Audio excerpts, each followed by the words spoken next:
오늘 함께 나눌 말씀의 제목은 창성하게 하셨다라는 제목으로 하나님의 말씀을 함께 나누도록 하겠습니다.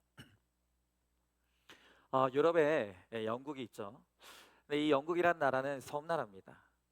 그리고 이 나라의 역사에서 단 한 번도 어떤 전쟁에서 압승했다 혹은 대승했다, 이런 역사의 기록이 없어요.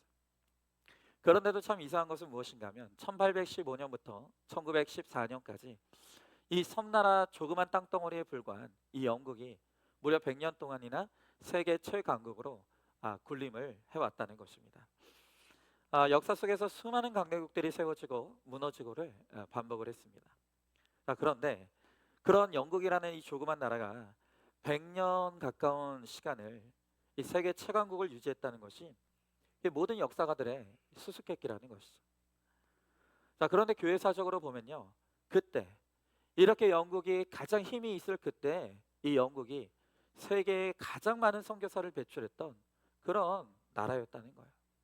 하나님은 영국이 이렇게 선교사를 배출할 때 이 찬송케 하시는 은혜를 주시는 것이죠. 오늘 본문의 52절을 보면 이렇게 나와 있습니다. 차남의 이름을 에브라임이라 하였으니 하나님이 나를 내가 수고한 땅에서 번성하게 하셨다 함이었더라 그랬습니다. 자, 요셉이 이제 애굽의 총리가 됐습니다. 그리고 이제 두 아들을 낳았는데 두 번째 아들의 이름이 에브라임이에요. 근데 이 이름의 뜻이 무엇이냐면 열매가 풍성하다, 번성하다, 열매가 풍성하다. 그렇죠? 이 뜻이라는 거예요. 여러분, 우리가 다 성공적인 인생을 살고 싶어 합니다. 언제나 승리하고 싶지 패배하고 싶어 하는 사람은 아무도 없습니다. 여러분, 그러나 진정한 성공이라는 것은 성공 이후에 이 성공을 유지하는 것이라는 것이죠. 그러니까 끝까지 성공을 지키는 것, 이것이 진정한 번성이라는 것입니다. 여러분, 그런데 이런 진정한 번성을 이룬다는 것은 돈이 많다고 번성에 이르는 게 아니라 지식이 많다고 번성하는 것도 아닙니다.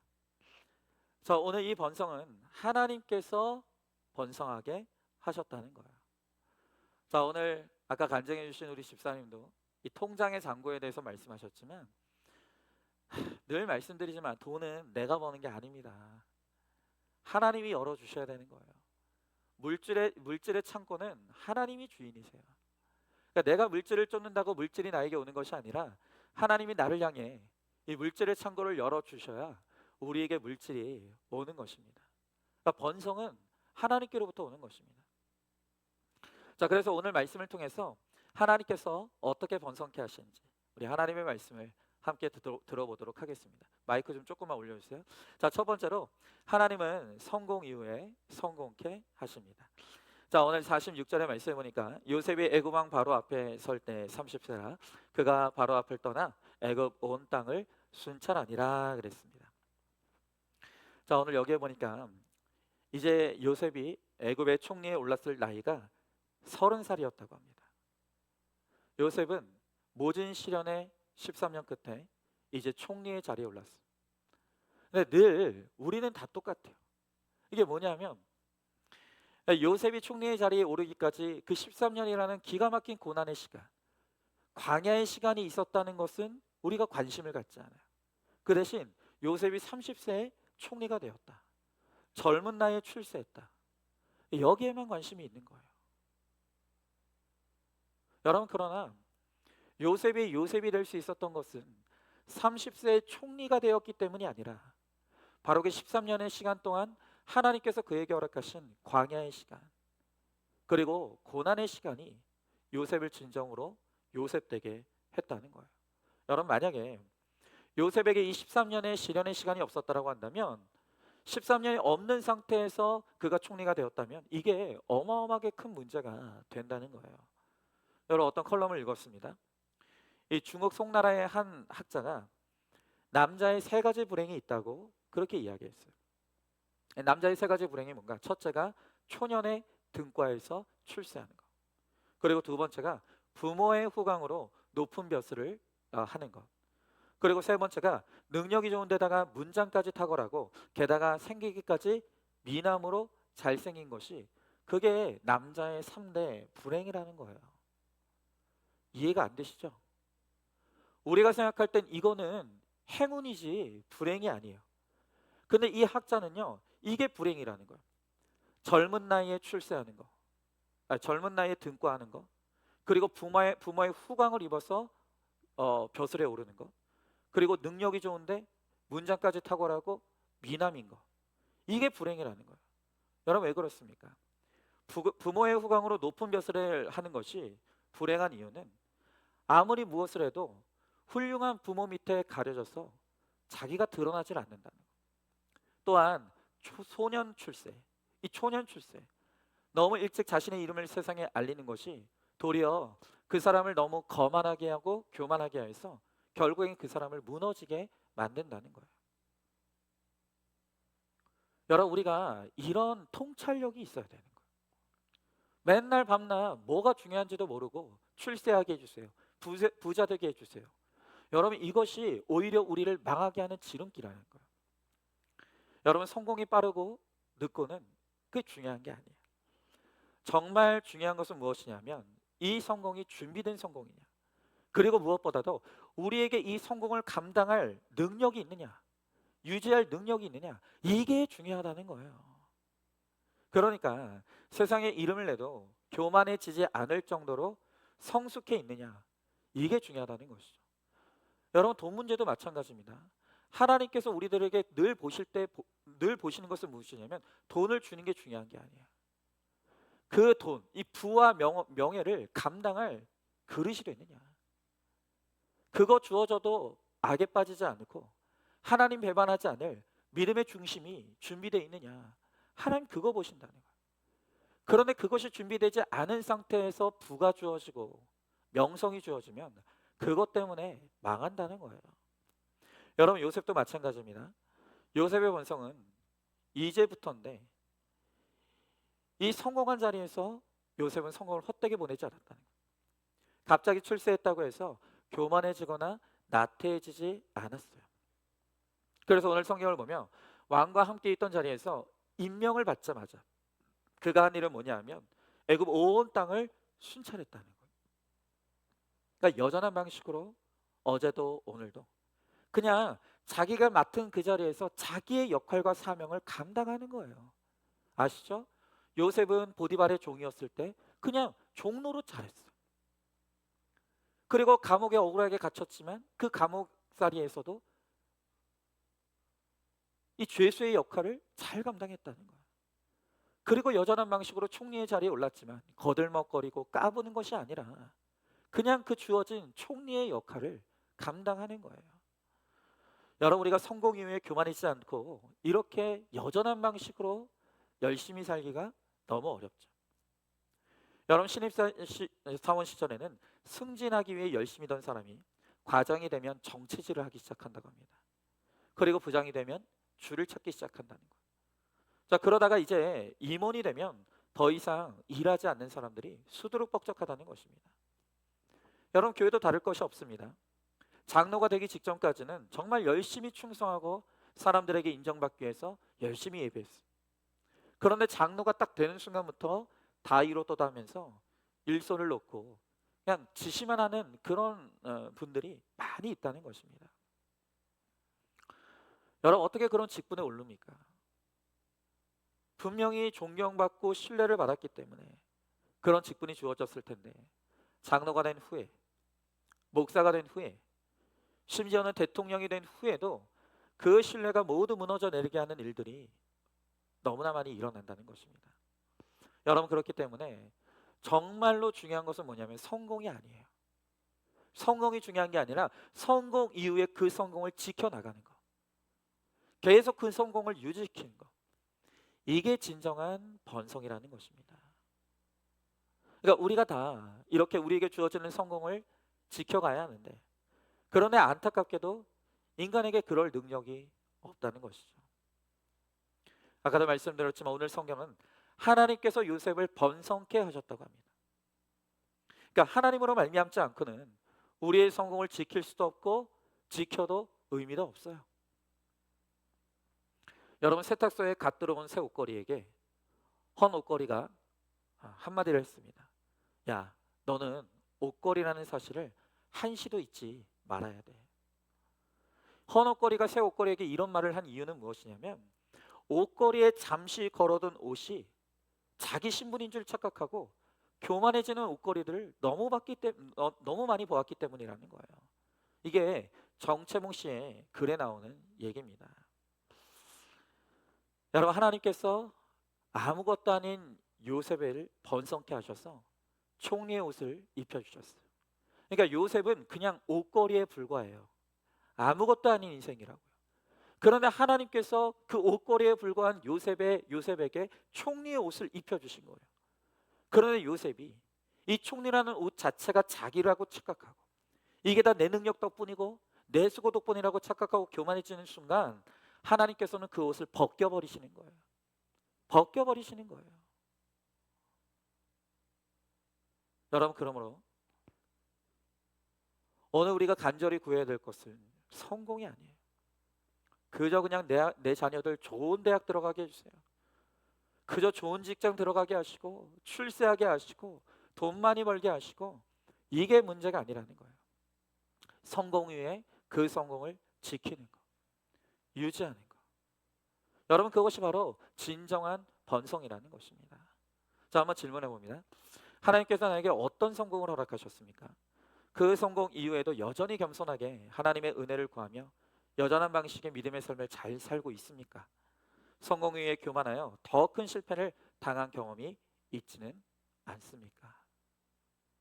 자, 두 번째로, 그러므로 번성하려면 적용해야 된다는 거예요. 자, 오늘 본문의 47절부터 49절의 말씀을 보니까 일곱 해 풍년에 토지 소출이 심히 많은지라 요셉이 애굽 땅에 있는 그 7년 곡물을 거두어 각 성에 저장하되 각 성읍 주위의 밭에 곡물을 그 성읍 중에 쌓아두매 쌓아둔 곡식이 바다 모래같이 심히 많아 세기를 그쳤으니 그 수가 한이 없음이었더라 그랬습니다. 자, 요셉은 하나님이 주신 그 명철과 지혜를 통해서 흉년의 대비책을 계속 이야기했죠. 우리 기억하시죠? 왕이 꿈을 꿨죠. 그 꿈의 내용은 7년의 풍년이 될 것이고 그 풍년 후에 7년의 대흉년이 올 것이라는 예언적인 꿈이었어요. 그래서 그 대비책으로 명철한 지도자를 세우고 10의 2조를 창고에 모여들어라. 자, 그런데 이제 그 꿈에서 등장했던 7년 풍년이 찾아왔어요. 여러분, 47절에 보니까 토지 수철이 많았고라고 했고 49절에 보니까 그 소출이 바다 모래같이 심이 많아서 세기를 그칠 정도였다는 거예요. 너무 많은 거예요.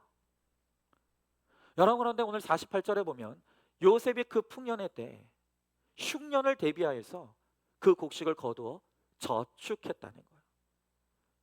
자, 그러니까 이 말이 무슨 말입니까? 하나님의 말씀을 기억하고 그 말씀대로 적용하고 순종했다는 것이죠. 근데 여러분, 이게 당연한 게 아니라는 거예요. 여러분, 지금 풍년이 왔습니다. 그냥 풍년이 아니야. 대풍년이 왔어요. 그런데 이게 1년이 아니에요. 2년이 아니에요. 3년이 아니에요. 무려 7년이나 거듭되는 풍년을 경험하는 거예요. 자, 여러분, 내 인생의 승승장구인데 한결같이 그 흉년을 예비하는 삶을 살 수 있겠습니까? 이게 쉬운 일이라고 생각하십니까? 이게 인간으로는 안 되는 일인 거예요. 여러분, 내가 아무리 평소에 성경을 듣고 큐티를 한다고 해도 계속 내 인생의 풍년 같은 승진이 되고 돈이 생기면 그때부터 다 딴소리 하기 시작하는 거예요. 딴만 품기 시작하는 거예요. 딴짓을 하기 시작한다는 거예요. 여러분, 사람은 예외가 없습니다. 거듭 말씀드립니다. 환경에 장사 없다고. 어떤 분들은 그런 말씀이세요. 하나님, 나는 돈 주셔도 절대 그럴 사람 아니라고. 그건 여러분 생각이죠. 그건 내 생각일 뿐이에요. 우리가 그런 사람이 아니라는 거예요. 그런데 요셉은 거듭되는 풍년이 왔을 때 그 풍년에 취하지 않았어요. 그 풍년에 마음을 뺏기지 않는 거예요. 그리고 늘 들었던 말씀을 기억하면서 여전한 방식으로 말씀의 적용과 순종을 이루어가는 거예요. 여러분, 요셉이 그럴 수 있었던 이유는 무엇입니까? 요셉이 미리 당한 환난이 있었기 때문에. 13년을 환난을 겪었어요. 여러분, 요셉의 환난은요, 하나님이 주신 환난이었어요. 그랬기 때문에 무슨 짓을 해도 이게 안 되는 거예요. 요셉의 환난의 내용은 뭐냐면 무슨 짓을 해도 안 되는 환난이었어요. 왜? 하나님이 그렇게 하셨으니까. 이 환난을 겪으면서 요셉이 철저하게 깨달은 게 뭔지 아십니까? 아, 내가 용을 빼는 재주가 있어도 하나님이 열어주지 않으면 안 되는구나. 하나님이 열어주지 않으면 안 되는구나. 나는 교만하면 죽는구나. 겸손해야만 하는구나. 여러분, 그것을 요셉이 13년의 시간 동안 철저히 하나님 앞에 훈련받았다는 거예요. 여러분, 그러니까 고난이 축복인 거예요. 여러분, 겸손은요, 오직 고난을 통해서만 배울 수 있는 거예요. 고난 통해서만 겸손을 배울 수 있는 거예요. 여러분, 철로역정이라고 하는 그 유명한 소설을 쓴 그 존 버년 아마 아실 거예요. 근데 이분이 죄인의 괴수에게 넘치는 은혜라는 제목의 책도 썼는데 거기 머릿말에 이런 내용이 있습니다. 싸구려 은혜, 싸구려 구원에 익숙한 사람들은 이 존 버년이 계속해서 믿음에 대한 회의를 품고 갈등하는 것을 보면서 이상하게 여긴다는 거예요. 아니, 왜 이렇게 어렵게 신앙생활하냐 이거죠. 그냥 예수 믿으면 되는데, 믿기만 하면 되는데 왜 저렇게 신앙에 대해서 고민하고 믿음이란 무엇인가에 대해서 왜 저렇게 몸부림치는가. 그런데 그렇게 믿음을 간단한 것처럼 이야기하는 사람들은 하나만 알고 둘은 모른다는 거예요. 그게 뭐냐? 쉽게 믿은 자는 쉽게 무너진다는 거예요. 다시 말하면 고난을 통과해 본 적이 없는 믿음은요, 반드시 쉽게 무너지는 거예요. 고난으로 연단받지 않은 믿음은요, 조금만 성공이 주어지면, 조금만 물질이 주어지고 조금만 자리가 주어지면 금세 교만해지는 거예요. 또 조금만 실패가 주어지면 금세 지옥으로 떨어지는 거예요. 여러분, 그러나 정말 하나님께서 고난을 통과하게 하시고 고난의 불로서 연단받은 단단한 믿음은요, 높이 올라간다고 해서 쉽게 교만해지지 않아요. 까불지 않아요. 좀 하나님께서 낮추신다고 하더라도 그것 때문에 낙심하지 않는다는 거예요. 그래서 하나님께서 우리들을 연단하시려고, 단단한 믿음으로 연단하시려고 하나님께서 때에 맞는 고난의 사건을 통해 우리를 훈련하시는 것이죠. 여러분, 하나님께서 저를 우리 안산중학교에 보내주시고, 저는 하나님께서 저를 우리 안산중학교에 보내주실 때 정말 저는 장밋빛 미래를 꿈꿨어요. 네, 승승장구하게 해주실 줄 알았어요. 진짜 그렇게 믿었어요. 그런데 하나님께서 저를 이 안산중학교에 보내주셔서 거의 뭐 7, 8년 동안 하나님께서 하신 건 뭐냐면 그냥 계속 고난을 보내시는 거예요.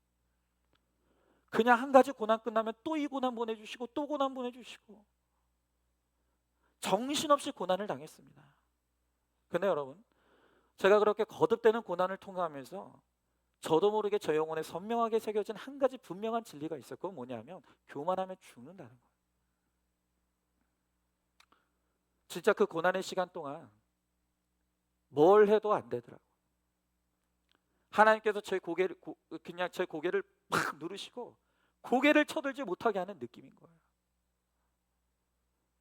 그 시간을 한 7, 8년 겪어보니까 제 가슴 속에 선명하게 새겨진 메시지는 뭐냐면 교만하면 죽는다는 거예요. 겸손해야 된다는 거예요. 어제도 우리 그 이제 부부 목장에서 이제 나들이 다녀오셨잖아요. 근데 이제 우리 이삼범 집사님이 전화가 오셨어요. 그래서 저한테 전화 오셔서 하시는 말씀이 목사님 감사합니다 그래요. 난 뭐가 감사한지 모르겠어요. 왜 그러시냐고 그랬더니 목사님 세상에 우리 이 부부 목장 식구들 이렇게 여기 오는데 목사님 차를 또 내줘가 깜짝 놀랐어요. 제 차가 어디 있어요? 우리 교회 제 차가 어디 있어요? 교회에서 저한테 쓰라고 주신 차지 그게 왜 제 차입니까? 그러면서 저한테 목사님 차까지 내줘가지고 우리 성도님들 이렇게 올 수 있도록 그렇게 해주셔서 감사하다. 그래가지고 제가 깜짝 놀래가지고 집사님 그거 제 차 아니라고. 그건 교회 차고 교회에서 저한테 쓰도록 그냥 빌려주신 거지 그게 왜 제 차냐고. 당연히 성도님들이 필요하면 쓰는 거지. 근데 제가 어떻게 보면 아무것도 아닌 말이잖아요. 그냥 막 놀라는 거예요. 저도 모르게 본능적으로 놀라는 거예요. 내 게 아닌데 무슨 내 거라고 하느냐. 내가 감사를 받을 일이 아닌데 왜 내가. 그러니까 이게 여러분, 제가 고난을 통과하고 나니까 이게 받은 훈련인 거예요. 이게 되는 거예요. 근데 고난이 없잖아요. 남이 주는 칭찬, 인정을 당연하게 여겨요. 여러분, 그래서 저는요 평온할 때도 마음에 긴장함이 있어요.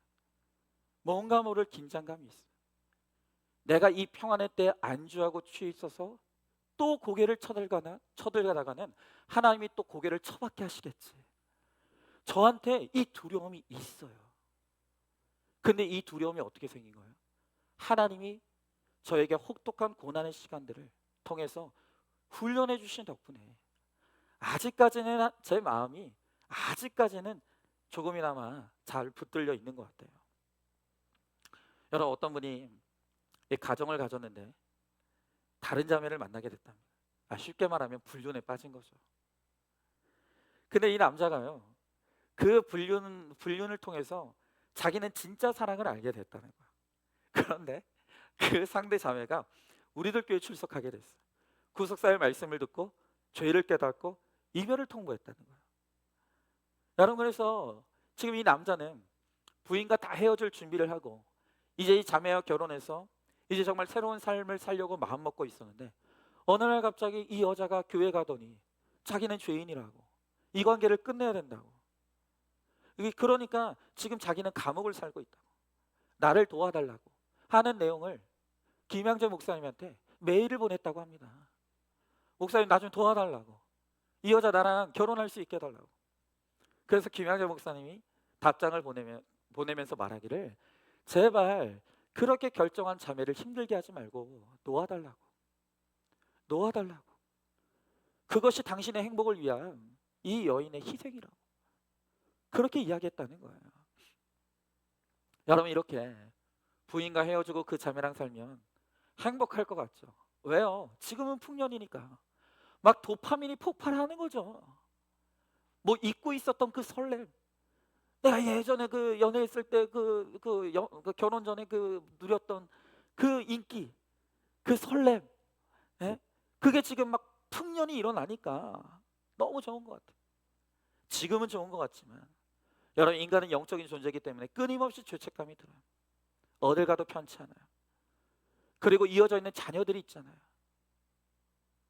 그리고 그때 가서 우리가 나중에 가서 보면은 결국 별 남자, 별 여자 없는 거예요. 후회하게 되는 거예요. 그런데도 다들 자존심이 있으니까 내가 잘못된 선택을 했다는 걸 인정하지 못하고 그냥 사는 거예요. 그냥 사는 것이죠. 근데 우리의 문제는 뭡니까?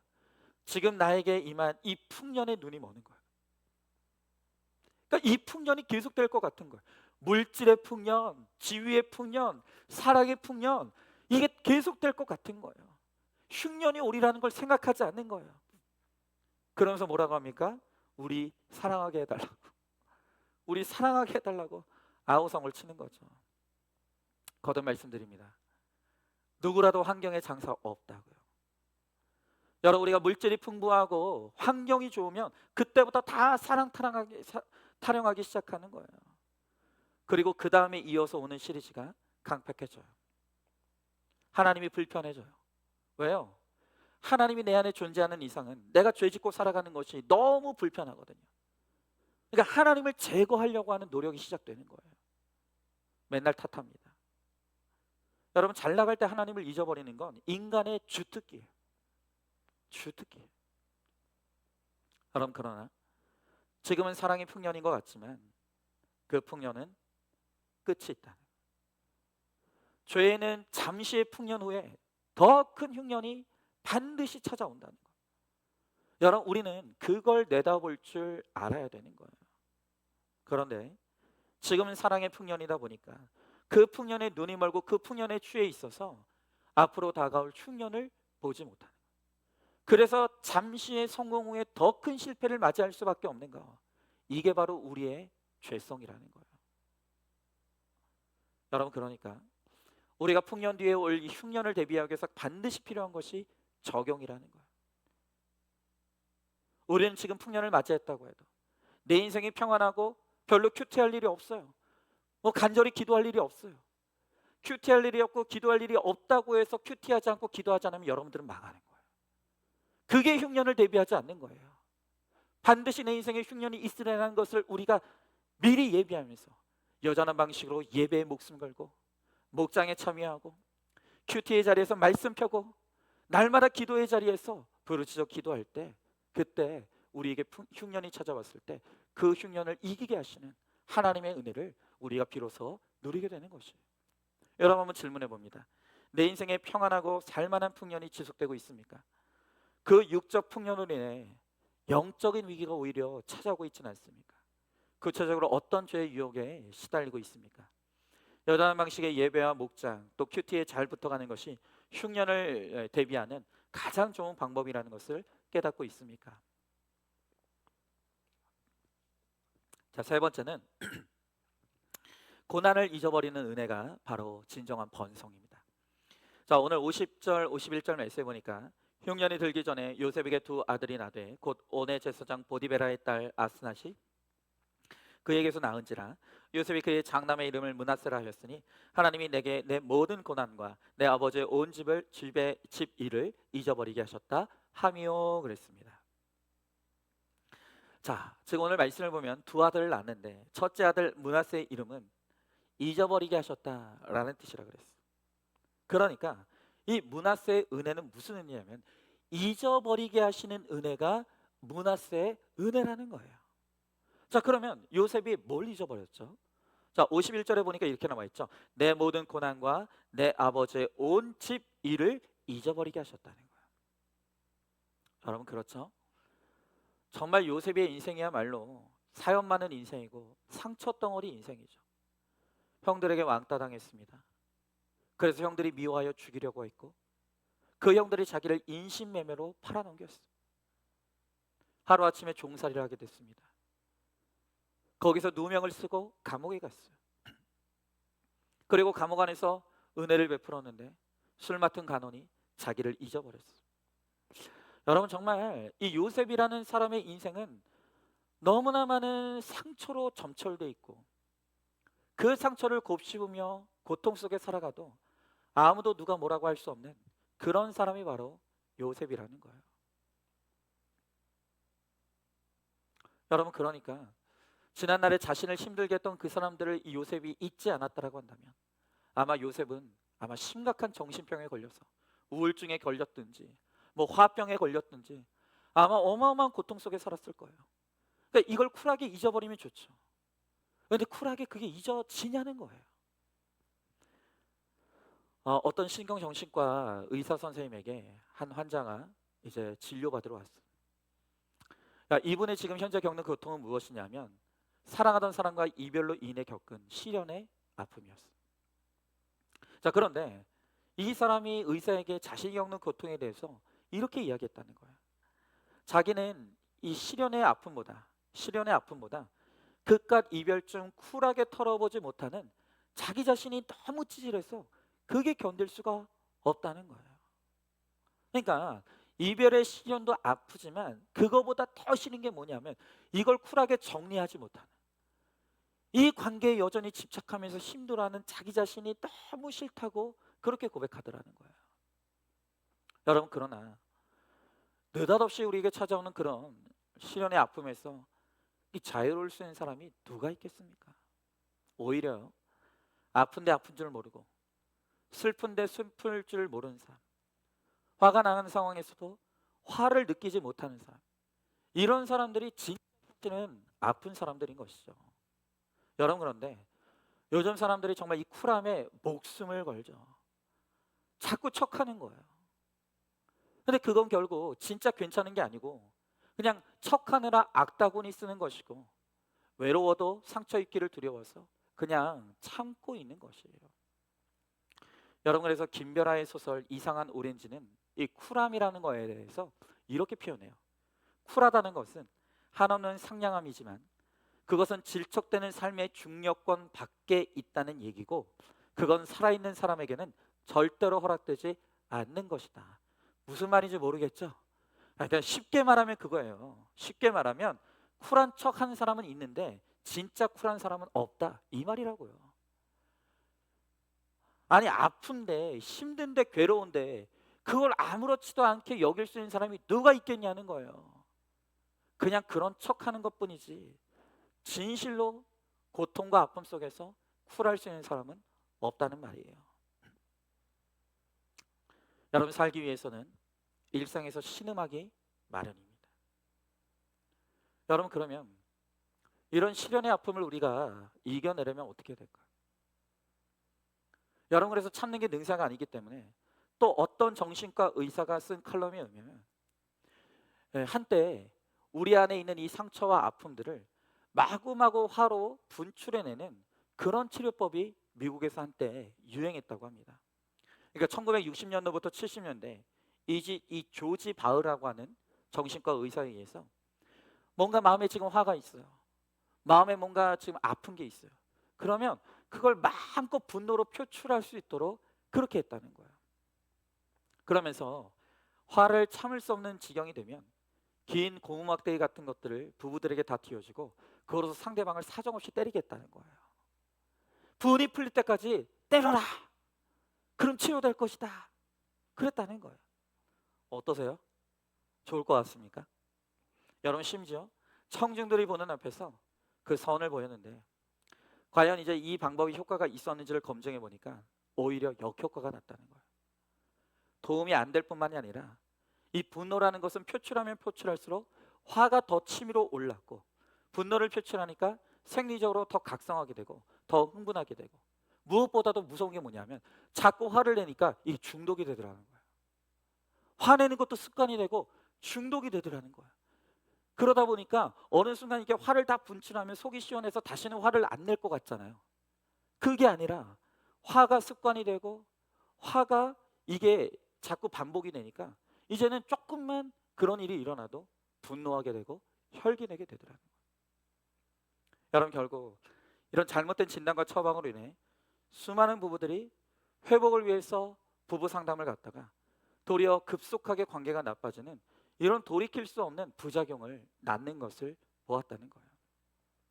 여러분, 그러니까 인간의 힘으로는 쿨하는 것도 방법이 아니고 마구마구 화를 내는 것도 그것도 방법이 아니라는 거예요. 그럼 이제 우리는 궁금하죠. 그럼 도대체 이 상처 덩어리 요셉이 어떻게 하나도 상처받지 않은 사람인 것처럼 건강한 사람이 되었는가? 어떻게 그의 상처를 잊게 되었는가? 이걸 봐야 되는 거죠. 여러분, 요셉이 자신의 지난날의 그 많은 상처들을 언제 잊었습니까? 그러니까 오늘 성경을 보면 요셉이 총리가 되고 그리고 그 무엇보다도 결혼하여 아이를 낳게 된 후부터 이제 그 상처를 잊어버리는 걸 보게 되는 거예요. 여러분, 그러니까 요셉이 부모와 분리되고 가족들과 분리된 이후로 얼마나 외로운 인생을 살았습니까? 그런데 결혼하고 아이를 낳으면서 처음으로 따뜻한 가정을 맛보게 된 거예요. 가정에서 오랫동안 잊고 있었던 이 따뜻함, 따스함을 누리게 되니까 그때 비로소 과거에 자신의 마음을 얼게 만들었던 그 고난들을 잊어버리게 됐다는 거죠. 그러니까 여러분, 이 가정이 그러니까 이래서 이렇게 중요한 거예요. 원래 하나님이 창조하신 그 기능대로 가정이 순기능을 잘하게 되면 정말 가정이야말로 최고의 치료소인 거예요. 상처 치료소인 거예요. 그러니까 우리의 가정이 건강해지기를 힘써야 되는 거예요. 순기능이 일어나는 가정이 돼야 되는 거예요. 여러분, 요셉이 가정을 이루고 특별히 이제 자녀들을 낳기 전까지는 아픈 기억을 잊지 못하고 있었어요. 자, 그런데 오늘 52절에서 요셉이 뭐라고 고백합니까? 오늘 본문의 52절에 보니까 요셉이 이렇게 고백하죠.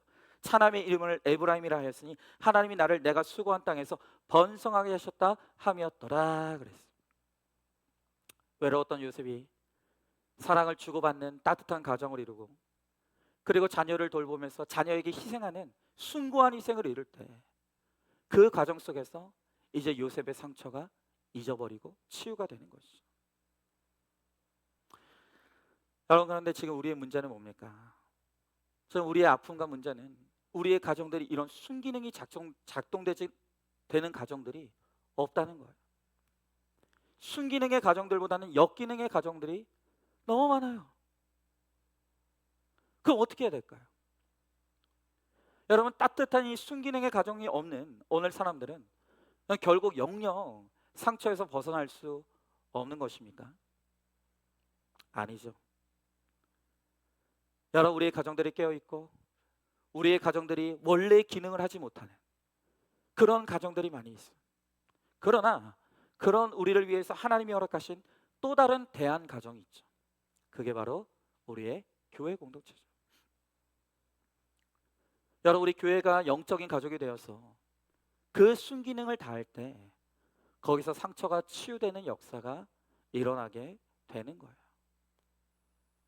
여러분, 그러므로 우리의 가정은 깨어지고 우리의 가정은 믿음으로 하나 되지 못하는 그런 일들이 현재에도 일어날 수 있지만, 같은 말씀, 같은 믿음, 같은 하나님을 우리의 아버지로 섬기는 오늘 이 믿음 안에서 정말 우리 교회가 가정 같은 교회가 돼야 되는 거예요.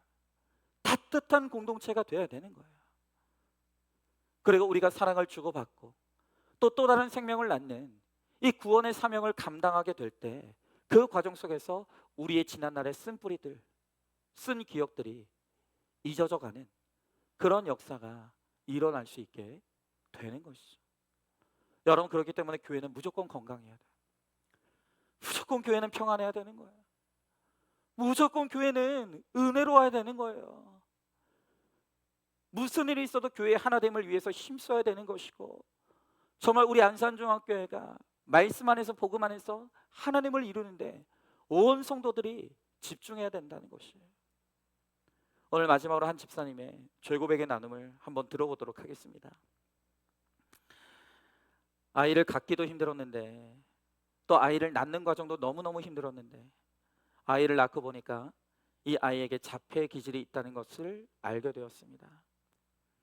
고난이 축복이기에 저 역시 시련의 고난으로 하나님을 만났지만, 그때 제가 만난 하나님은 고난의 이 피해자로 만난 하나님이었지 죄인으로서 만난 하나님이 아니었음을 깨닫습니다.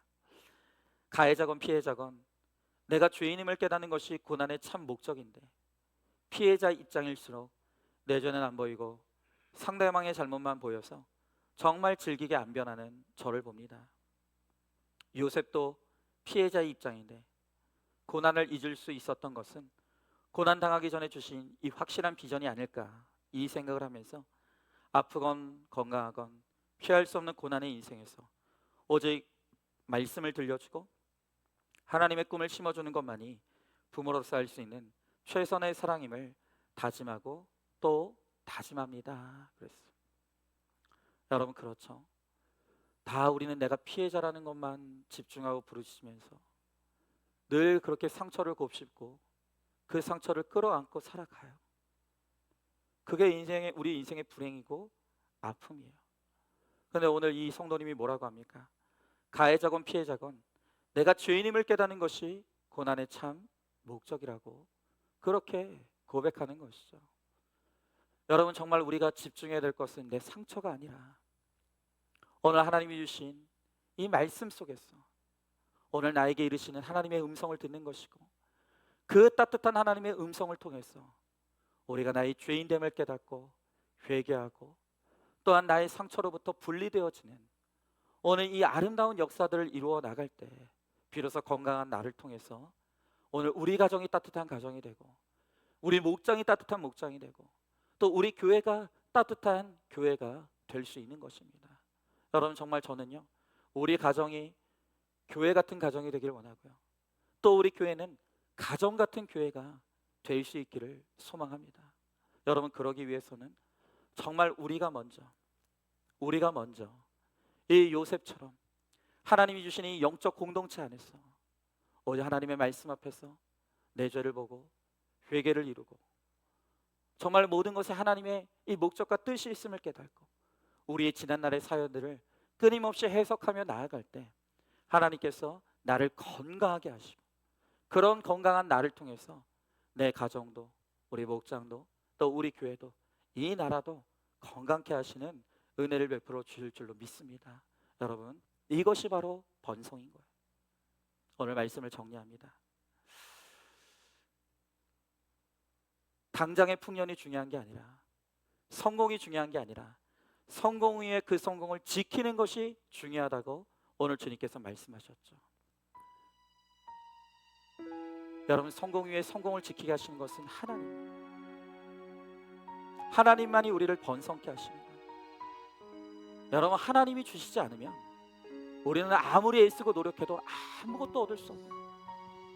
그러나 하나님께서 번성케 하시면 온 세상이 흉년이어도 나는 풍년의 인생을 살아갈 수가 있는 것이죠.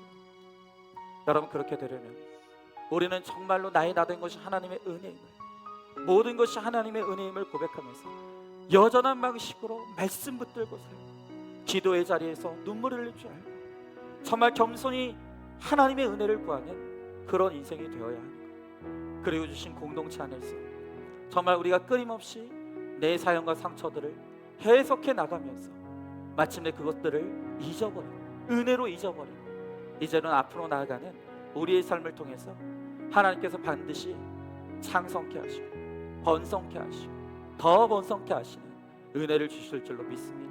오늘 이 시간 우리 이 찬양 우리 같이 찬양하면서 주님이 일하십니다. 우리 함께 찬양하겠습니다.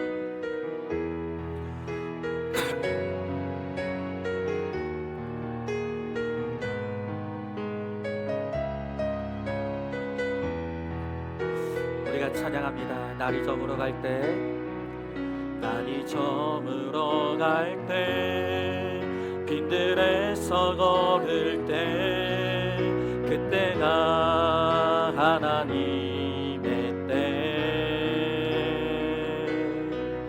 내 힘으로 안 될 때, 빈손으로 걸을 때, 내가 고백해 여호와 이래. 주님이 일하십니다. 주가 일하시네, 주가 일하시네. 주께 아끼지 않는 자에게 주가 일하시네, 주가 일하시네. 신뢰하며 얻는 자에게. 우리 한 번 더 찬양합니다. 날이 저물어 갈 때, 날이 저물어 갈 때, 빈들에서 걸을 때, 그때가 하나님의 때. 내 힘으로는 안 됩니다. 내 힘으로 안 될 때, 빈손으로 걸을 때, 내가 고백해 여호와. 우리 2절 찬양합니다. 우리 모인 이곳에, 우리 모인 이곳에 주님 함께 계시네. 누리네 아버지네. 적은 떡과 물고기 내 모든 걸 드릴 때 모두 고백해 여호와 이. 주님이 일하십니다. 주가 일하시네, 주가 일하시네. 주께 아끼지 않는 자에게 주가 일하시네, 주가 일하시네. 신뢰하며 얻는 자의. 주님이 일하십니다. 주가 일하시네, 주가 일하시네. 주께 아끼지 않는 자에게 주가 일하시네, 주가 일하시네. 신뢰하며 얻는 자에게. 오늘 이 시간 우리 함께 기도하기 원합니다. 요셉이 풍년의 때에도 그 풍년에 취하지 아니하고 간절히 하나님을 의지하고 붙들고 겸손하여 여전한 방식으로 흉년을 대비할 수 있었던 것은 그가 받은 훈련이 있었기 때문에, 광야를 통과했고 아무것도 내 힘으로는 할 수 없는 그 깊은 밑바닥의 삶을 그가 통과했기 때문에 그는 겸손해야 된다는 것을, 교만하면 죽는다는 것을, 모든 것은 하나님이 하시는 것임을 그가 믿음으로 고백하며 하나님이 주신 풍년의 때에도 풍년에 취하지 아니하고 흉년을 대비하여 여전한 방식으로 믿음의 삶, 적용의 삶을 살아가므로 그가 번성 이후에도 번성했다고 오늘 주님께서 우리들에게 말씀하십니다. 여러분 어떻습니까? 여러분 혹시 인생이 좀 평안하니까 벌써 지금 예배가 지루하지 않습니까? 벌써 말씀이 안 들리지 않습니까? 벌써 큐티하기가 싫고 기도의 자리를 떠난 것이 오래되지 않았습니까? 여러분 그렇기 때문에 우리의 번성이 영원할 수가 없는 것입니다. 결국 흉년의 때 우리가 다 무너질 수밖에 없다고 주님 말씀하시는 것입니다. 여러분 풍년도 다 흉년도 다 하나님께 있습니다. 여러분 오늘 이 시간 정말 주님이 살게 하셔야 사는 것이고 주님이 죽게 하시면 떠날 수밖에 없는 것이 우리의 인생입니다. 오늘 이 시간 정말 내 힘으로는 안 된다는 것을, 모든 것이 하나님의 은혜임을, 하나님 이 풍년도 하나님이 주신 것임을 우리가 믿고 고백하며 하나님 정말 하나님이 걷어가시면 우리는 아무것도 할 수 없다는 것을 고백하며 여전한 방식으로 주님 안에 붙어있게 하시고 간절한 마음으로 예배하게 하시고 정말 살기 위해 큐티하고 기도하는 우리가 되게 하셔서 흉년이 오히려 더 큰 풍년이 될 수 있도록 하나님 고난이 축복이 될 수 있도록 하나님 우리 가운데 함께 해달라고 오늘 이 시간 말씀을 기억하며 함께 기도하며 나가도록 하겠습니다. 기도하겠습니다. 사랑하는 내가 충만하신 하나님 아버지, 주님의 귀한 사랑과 은혜를 감사드립니다. 주여 나의 하나님 아버지 그렇습니다. 하나님 아버지 오늘 요셉이 풍년 이후에 더 하나님 흉년을 대비했다고 합니다. 번성하였지만 그 후에도 더 번성하였다고 주님 말씀하십니다.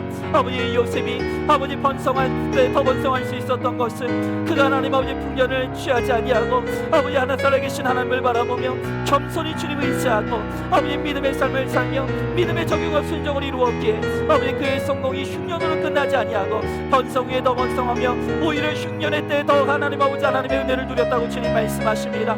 주여 나의 하나님 아버지 우리 사랑하는 성도들 벌써 지금 우리 마음이 흔들리고 있지 않습니까? 조금 인생이 평안해지니 조금 인생이 살만해지니 하나님 알면서 교만하여지고 벌써 예배가 싫어지고 하나님 아버지 말씀을 보기 쉽지 않은 아버지 영적 낙태와 게으름 속에 빠져들고 있지 않습니까? 주여 나의 하나님 아버지 정말 여전한 방식으로 흉년이 올 수 있음을 알게 하시고 아버지 예배의 자리, 목장의 자리, 아버지 공동체 안에 붙어서 말씀대로 믿고 살고 누릴 수 있도록 아버지 하나님 우리 가운데 함께하여 주시옵소서. 믿습니다. 감사합니다. 하나님 아버지 요셉이 드디어 번성했습니다. 그런데 하나님께서 번성 후에 요셉을 더 번성케 하시고 그의 번성을 끝까지 번성케 하셨다고 주님 말씀해 주십니다. 요셉의 번성이 잠시의 번성이 아닌 끝까지 가는 번성일 수 있었던 것은 요셉이 풍년이 왔을 때 그 풍년에 취하지 아니하고 주의 말씀을 기억하고 그가 받았던 고난의 훈련을 잊지 아니하고 풍년의 때 오히려 더 겸손하고 오히려 더 말씀 붙들고 말씀의 정령과 순종을 이루며 나갔기에 요셉의 번성이 잠시의 번성이 아닌 끝까지 가는 번성이 될 수 있었다고 오늘 주님께서 우리들에게 말씀하여 주십니다. 하나님 그런데 지금 우리는 어떻습니까? 조금 인생이 살만해지고 조금만 인생이 평안해지고 조금만 내 인생에 여유가 생기면 금세 하나님을 잊어버리고 예배가 귀찮아지고 큐티하기 싫고 정말 기도의 자리를 멀리 떠나서 마치 내 인생이 내 인대로 될 수 있는 것처럼 하나님 우리가 그렇게 살고 있지 않습니까?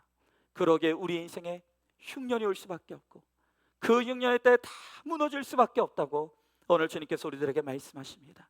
주여 오늘 이 요셉을 통해서 정말로 우리가 우리에게 주어진 하나님의 풍년에 취하지 않게 하시고 언제든지 내 인생에 흉년이 올 수 있음을 우리가 늘 기억하면서 오직 겸손히 교만하여지지 않고 말씀과 공동체에 붙어있게 하시고 살기 위해 큐티하고 살기 위해 기도할 수 있게 하시고 그리하여서 오히려 흉년의 때 고난이 오히려 축복이 되어지는 은혜와 축복을 누리는 우리 모두가 될 수 있도록 우리 주님께서 함께하여 주시옵소서. 우리 주님께서 반드시 그렇게 하여 주실 줄 믿사오며 사랑이 많으신 우리 예수님 이름 받들어 기도드리옵나이다. 아멘. 이제는 우리 주 예수 그리스도의 은혜와 하나님의 사랑과 성령의 교통하심이 풍년도 흉년도 다 하나님께로부터 오는 것임을 우리가 잊지 아니하고 인생이 살만할 때라도 늘 깨어 목숨 걸고 예배하고 살기 위해 큐티하고 살기 위해 간절히 부르짖음으로 말미암아 풍년의 때에 교만해지지 아니하고 흉년의 때에 낙심하지 아니하고 오히려 고난이 축복이 되기를 소망하는 사랑하는 모든 성도들 머리 위에 이제로부터 영원토록 함께 계실지어다. 아멘.